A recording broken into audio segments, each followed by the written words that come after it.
Всем привет, друзья мои, мира вам и крепкого здоровья. Сегодня у меня пончики. Кто откажется от таких вкусных пончиков? Посмотрите, какое тесто. Просто чудо. Поехали готовить.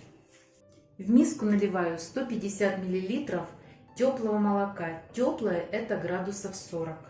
Высыпаю 30 грамм, столовую ложку с верхом сахарного песка и 5 грамм быстродействующих, быстрорастворимых дрожжей.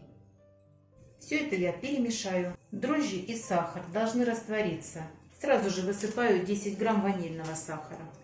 Буквально на 2 минуты отставлю в сторонку. Одно яйцо и 3 грамма соли. Перемешаю до однородности.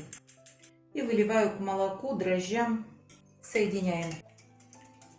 320 грамм муки буду постепенно добавлять и замешивать тесто. Сначала венчиком. Есть кухонная машина, готовьте в ней. Я сегодня покажу, что возможно это сделать и руками. Если будете замешивать кухонной машиной, сразу высыпайте все ингредиенты и замешивайте машиной в течение 10 минут.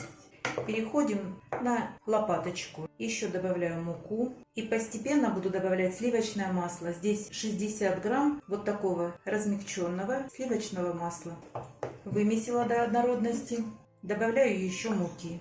Остатки сливочного масла добавляю. И продолжаю замешивать тесто. Еще добавляю муку и продолжаю замешивать. Муки у меня 320 грамм. Дальше вымешивать буду руками.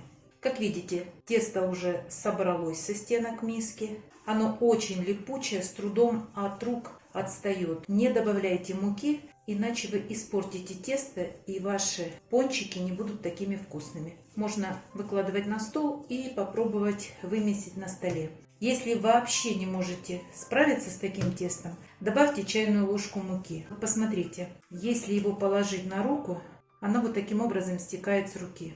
Немножечко липнет к рукам, но остается вот таким нежным, очень мягким. Поверьте мне, из такого теста пончики у вас получатся замечательные. Не пожалейте времени. Сам процесс приготовления такого теста занимает 2 минуты. Но вымешивать надо от 5 до 10 минут. Не поленитесь. Вам эти пончики обязательно понравятся и вы захотите повторить.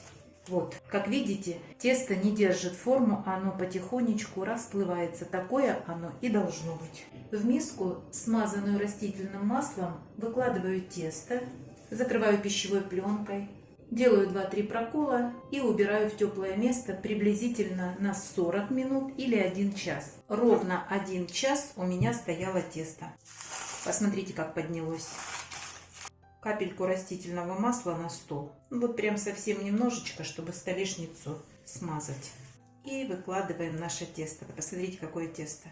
Обязательно надо обмять. И выпустить из теста воздух. А дальше делаю вот такие кружочки. Желательно одинакового размера. Сейчас посмотрю, если какой-то большой, я их разделю на одинаковые. Если сложно, то собирайте вот так. Подворачивайте вовнутрь. Этим пальцем держите, края захватываете и заворачиваете вот в такой шарик. Берем, рукой прикрываем, вот так собирая пальцы, кружочек как будто поджимаете. И крутите, у вас получится вот такой шарик. Вот такие колобки у нас получились. Вот эта форма у меня диаметром 7 сантиметров. А с помощью этой насадки я буду делать серединку, выкладывая на квадратики, вырезанные из пергамента. Каждый квадратик вырезанный у меня 10 на 10 сантиметров. Вот так складываем. Каждый колобок я расплющиваю. Из этого количества получается 16-18 пончиков. Выдавливаю и убираю лишнее. И сразу же выдавливаю серединку. Все, в таком виде оставлю буквально на 10-15 минут. Друзья мои, для чего выкладываем на пергамент? Вот посмотрите, пончик подходит равномерно. Мы его не трогаем руками, а поэтому мы его не деформируем. 10 минут прошло, они достаточно подошли. Пойдем обжаривать.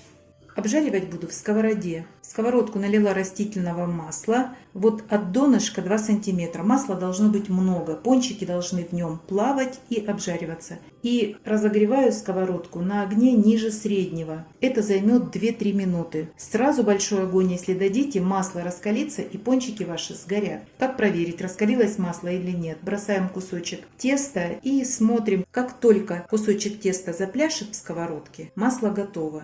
Если вы опустите пончики в неразогретое масло, они пропитаются растительным маслом, станут тяжелыми и невкусными. Вот посмотрите, тесто начало свое движение по сковороде. Выкладываем наши пончики вот так. Бумага очень легко снимается. Следующий выкладываем. Обжариваем на огне ниже среднего. И следующий.